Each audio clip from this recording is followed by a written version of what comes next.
Dear students, कैसे हैं आप लोग। आई होप आप लोग अच्छे होंगे, स्वस्थ होंगे। राज्य सरकार और केंद्र सरकार समय समय पर कोविड के नियंत्रण हेतु जो गाइडलाइंस जारी करती है, मैं उम्मीद करता हूँ आप लोग उनको फॉलो कर रहे होंगे और स्वस्थ होंगे। अब अब अ, अब हम जो पढ़ने जा रहे हैं वो भक्ति आंदोलन को पढ़ने जा रहे हैं।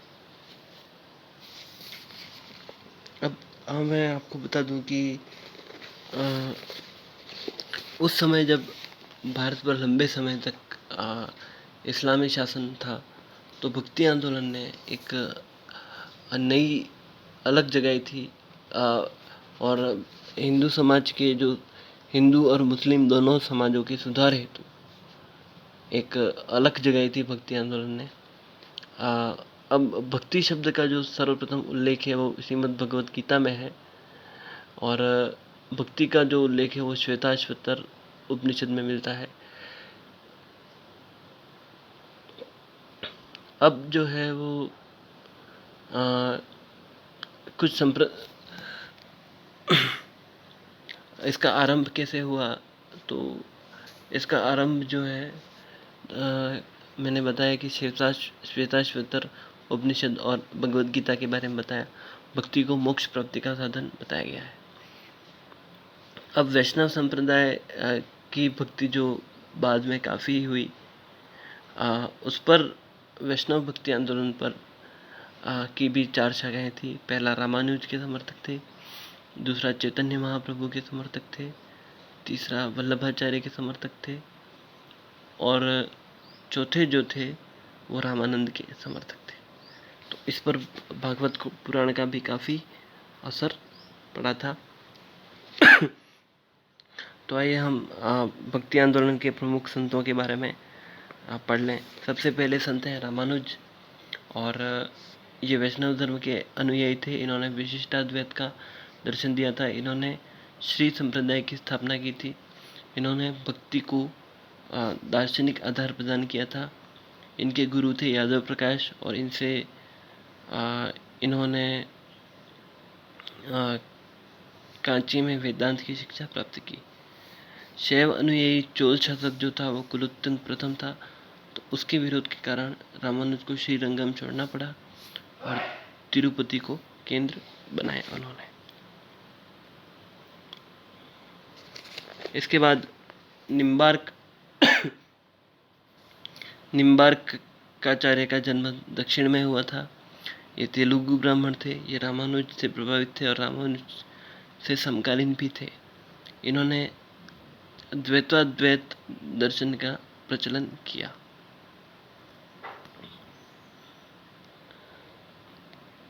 इनका अधिकांश समय वृंदावन में बीता, और ये अवतारवाद में विश्वास रखते थे। ये विश्वास करते थे कि भगवान अवतार लेकर पैदा हुए।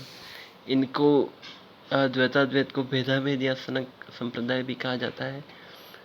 इसका अभिप्राय ये है कि ईश्वर, आत्मा और जगत तीनों में समानता होते हुए भी परस्पर भिन्नता है। अजमेर जिले के सलेमाबाद में भी इनकी पीठ है। इसके बाद मध्वाचार्य ने द्वैतवाद दर्शन का प्रतिपादन किया, और ये लक्ष्मी नारायण विष्णु के उपासक थे। इन्होंने ब्रह्म संप्रदाय की स्थापना की, और मध्व को पूर्ण प्रज्ञ का आनंद तीर्थ भी कहा जाता था। इनका दर्शन जो था वो भागवत पुराण पर आधारित था। इसके बाद रामानंद जो थे इन्होंने दक्षिण से उत्तरी भारत तक भक्ति का प्रसार किया था। अब इन्होंने श्री संप्रदाय की स्थापना की थी। इन्होंने नहीं की थी, रामानुज ने की थी। ये रामानुज के शिष्य थे, और इन्होंने विष्णु के स्थान पर राम की भक्ति की। इनका जन्म इलाहाबाद में हुआ था। इन्होंने संस्कृत के स्थान पर हिंदी में उपदेश दिए। इनकी लोकप्रियता इससे बढ़ी। वे सभी जातियों को समान मानते थे, और इनके विभिन्न जातियों के शिष्य थे, जैसे रैदास, कबीर, धन्ना, पीपा, सेना नाई, ये सब इनके शिष्य हुआ करते थे। तो रामानंद के 12 शिष्य थे। इसके बाद कबीर जो थे, कबीर काफ़ी प्रसिद्ध हैं, काफ़ी प्रसिद्ध संत हैं, और इन्होंने एक विशिष्ट प्रकार की भक्ति की धारा को शामिल किया है भक्ति आंदोलन में। कबीर काफ़ी प्रसिद्ध हैं। अब इनका जो जन्म है, इनका पालन पोषण जो है वो नीरू और नीमा नामक जुलाहा दंपत्ति ने पाया। किसी ने लोक लज्जा कारण उनको छोड़ दिया था। ये गृहस्थ संत थे और सामाजिक व्यवस्था के कटु आलोचक थे। उनके कुछ पद आदि ग्रंथ में भी मिलते हैं। उनकी शिक्षाएं उनके शिष्य भागदास ने, बीजक ने संग्रहित की। इनकी मृत्यु मगहर में हुई और कबीर की मृत्यु के बाद संत धर्मदास कबीर पंथ की गद्दी पर बैठे। मलुकदास इनके प्रमुख अनुयायी थे। इसके बाद रैदास, ये जो थे वो रामानंद के शिष्य थे तथा इनका जन्म वाराणसी में हुआ था। कबीर ने रैदास को संतों का संत कहा है। ये निर्गुण ब्रह्म के उपासक थे। मीराबाई भी रैदास की शिष्या थी। गुरु नानक ने, इनका जन्म तलवंडी में हुआ था, पंजाब में। ये भी कबीर की भांति निर्गुण ईश्वर के उपासक थे और जाति पाति और आडंबरों में विश्वास नहीं करते थे। उनके शिष्य का नाम मर्दाना था। इनके गीतों और उपदेशों को आदि ग्रंथ में संकलित किया गया है। इनका जो निधन है वो करतारपुर में हुआ। इसके बाद दादू, इनको दादू दयाल कहा जाता है। इनका जन्म अहमदाबाद में हुआ और राजस्थान में नारायणा में इनकी प्रमुख गद्दी थी। इस मत को मानने वाले मुख्यतः राजस्थान में ही मिलते हैं। दादू पंथ की 5 शाखाएं हैं: खालसा, विरक्त, उत्तरोध, खाकी और नागा। इनके उपदेश जो है वो दादूवाणी में संग्रहित हैं और ये गृहस्थ थे। ये मानते थे कि गृहस्थ जीवन आध्यात्मिक उन्नति के लिए अधिक उपयुक्त है। इनके एक शिष्य थे रज्जब जी, वो हमेशा दूल्हे के वेश में रहते थे और ये भी काफ़ी प्रसिद्ध संत हुए। इसके बाद चैतन्य महाप्रभु का जन्म बंगाल में हुआ था और इनके बचपन का नाम निमाई था और वास्तविक नाम विश्वम्भर था। इन्होंने गौड़ीय वैष्णव धर्म की स्थापना की। इसको मध्य गौड़ी संप्रदाय, अचिंत्य भेदाभेद संप्रदाय भी कहते हैं। इनके दार्शनिक सिद्धांत अद्वैतवाद की ही शाखा थे। इन्होंने मूर्ति पूजा का विरोध नहीं किया था। इन्होंने वृंदावन में कृष्ण भक्ति संप्रदाय को स्थापित किया और राधा कृष्ण की उपासना करके वृंदावन के गौरव को फिर से जीवित किया।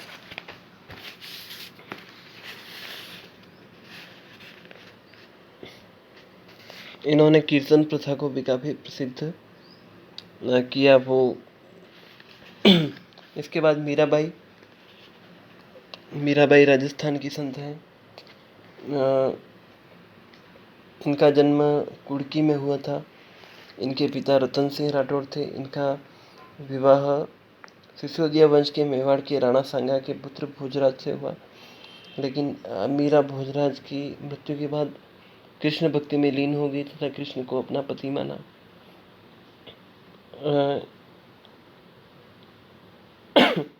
इन्होंने पहले जीव गोस्वामी और फिर रैदास से शिक्षा ग्रहण की। मीरा की जो मृत्यु है वो द्वारका में हुई। इसके बाद सूरदास ये अकबर और जहांगीर के समकालीन थे तथा जन्म से अंधे थे। ये कृष्ण थे तथा सगुण भक्ति के उपासक थे। उन्होंने ब्रज भाषा में सूर सागर, सूर सारावली तथा साहित्य लहरी की रचना की। सूर सागर इनकी सबसे प्रसिद्ध रचना है। इसके बाद तुलसीदास, इनका जन्म बांदा जिले के राजापुर गांव में हुआ। इन्होंने अवधी भाषा में रामचरितमानस की रचना की। दोहावली, गीतावली, कवितावली, विनय पत्रिका, वैराग्य संदीपनी, बरवे रामायण इनकी प्रसिद्ध रचनाएं हैं। ये अकबर के समकालीन हैं थे और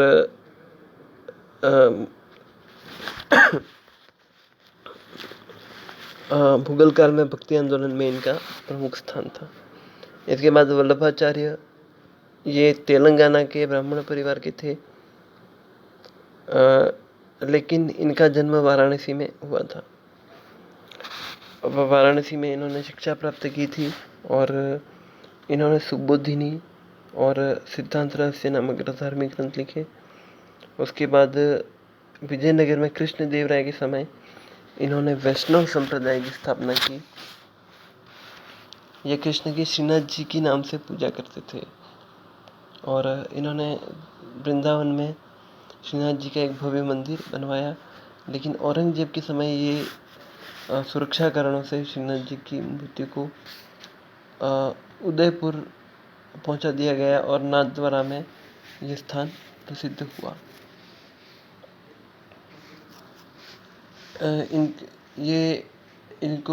इनके जो संप्रदाय को विष्णु स्वामी संप्रदाय भी कहते हैं। इन्होंने रुद्र संप्रदाय की स्थापना की थी और इनका जो दर्शन था वो शुद्धाद्वैत था। ये पुष्टि मार्ग और भक्ति मार्ग में विश्वास करते थे। इसके बाद शंकर देव जो थे वो असम के एकेश्वरवादी संत थे और विष्णु और कृष्ण की वो भक्ति करते थे। इन्होंने एक शरण संप्रदाय की स्थापना की। ये मूर्ति पूजा के विरुद्ध थे और ये मूर्ति के रूप में कृष्ण पूजा का भी विरोध करते थे। इन्होंने राधा, सीता इत्यादि को मान्यता नहीं दी। नरसिंह मेहता गुजरात के प्रसिद्ध संत थे। इन्होंने राधा कृष्ण की भक्ति में गुजराती में 1,00,000 दोहों की रचना की। इनके गीत सुरत संग्राम में संकलित हैं। महात्मा गांधी के प्रिय जो भजन है वैष्णव जन तो तेने कहिए, उसकी रचना नरसिंह मेहता ने ही की थी। तो इस तरह से ये प्रमुख संत थे। इसके बाद हमें एक छोटी सी चीज़ विशिष्ट रूप से पढ़नी होगी। जो ये महाराष्ट्र में भक्ति आंदोलन चला इस तरह से, तो महाराष्ट्र में जो भक्ति आंदोलन चला उसकी 2 शाखाएं थी। बारकरी, ये एक्चुअली क्या है कि ये पंढरपुर के देवता विठोबा और विट्ठल देव के मंदिर के चारों ओर केंद्रित था ये जो भक्ति आंदोलन। तो विठोबा को कृष्ण का अवतार माना जाता है। महाराष्ट्र धर्म जो था वो 2 संप्रदाय में विभाजित था। एक तो बारकरी, ये विठोबा के सौम्य भक्त थे और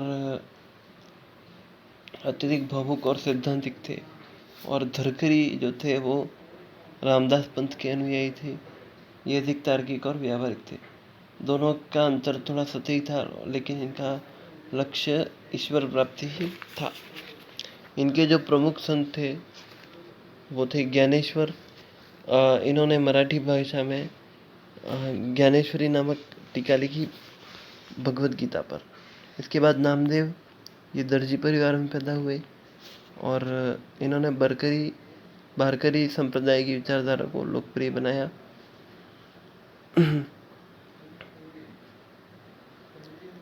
इन्होंने मूर्ति पूजा का विरोध किया। इसके बाद एकनाथ जो थे, इन्होंने भगवद गीता के 4 श्लोकों पर टीका लिखी और एकनाथ की जो कविताएं हैं वो अभंगों के नाम से जानी जाती है। तुकाराम जो थे वो शिवाजी के समकालीन थे और इनका जन्म पूना के निकट हुआ था और इनकी शिक्षाएं भी अभंगों के रूप में प्रसिद्ध है। तुकाराम ने बारकरी पंथ की स्थापना की थी।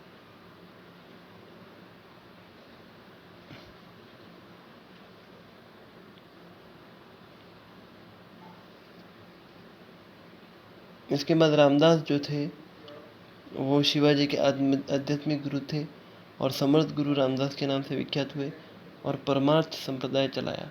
इन्होंने दासबोध नामक पुस्तक की भी रचना की। तो इस तरह से भक्ति आंदोलन था भारत में, मध्यकालीन भारत में।